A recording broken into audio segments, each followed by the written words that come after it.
Salut, bienvenue sur ma page, j'espère que tu vas bien.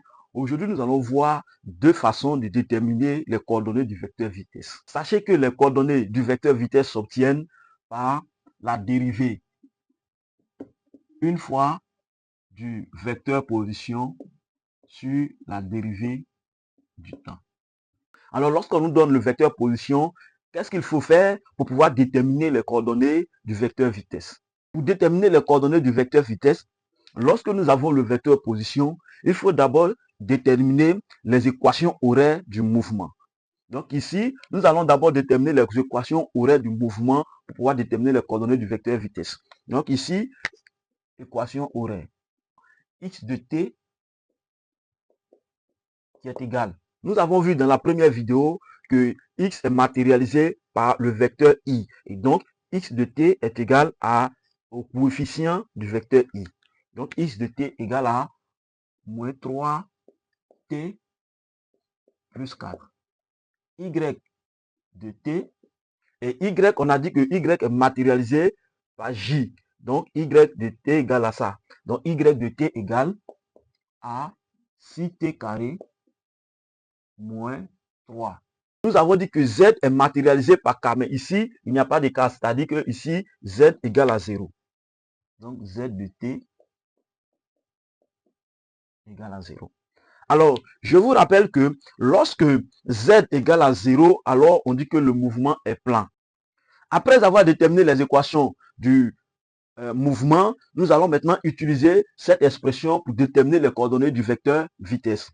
Mais on dit que dérivée de OM sur dérivée de T, c'est égal à quoi? C'est égal à la dérivée de X sur la dérivée de T plus la dérivée de Y sur la dérivée de T plus la dérivée de Z sur la dérivée de T.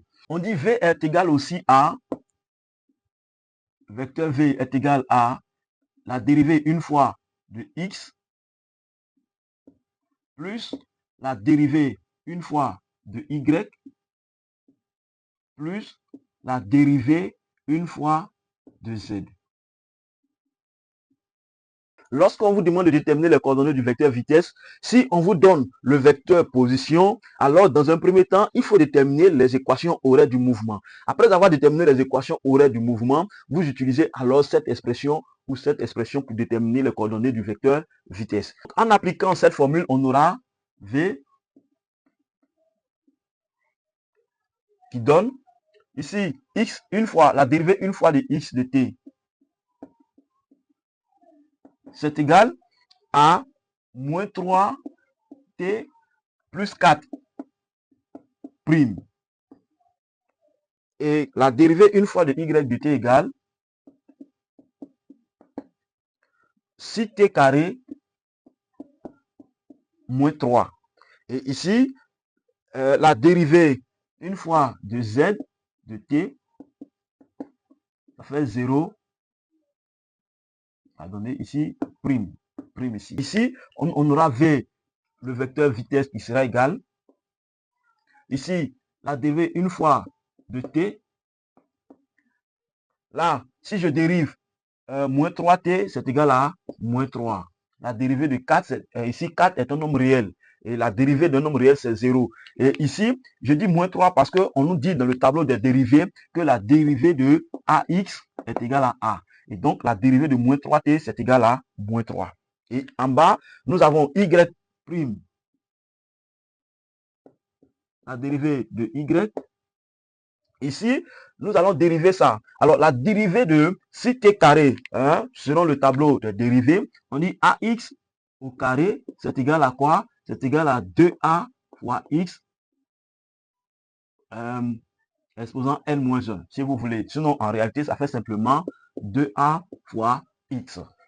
Parce que si je fais N-1, ici, mon N, c'est 2. Donc, si je fais 2 moins 1, ça fait 1. Voilà. Donc, ici, l'exposant, c'est 1. Donc, ici, ça va faire 2 fois 6 qui va faire 12. Donc, ça fait 12t.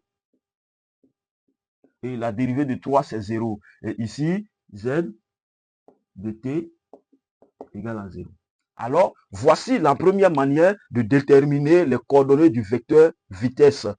Lorsque nous avons le vecteur position. Alors, si tu n'es pas encore abonné à ma page, je t'invite à t'abonner, à liker, à partager pour m'encourager à produire davantage de vidéos. La deuxième manière de déterminer les coordonnées du vecteur vitesse, c'est qu'on va nous donner quoi? Les équations horaires du mouvement. Ici, on va utiliser directement cette expression qui dit que le vecteur vitesse est égal à la dérivée une fois de x plus la dérivée une fois de y plus la dérivée une fois de z.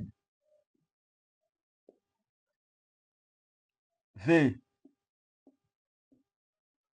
ici x de t, x point de t, c'est égal à 2t carré plus 5 prime et y point de t, c'est égal à 3 et z point 3 prime, excusez, z point de t, c'est égal à moins 5t carré plus 4t.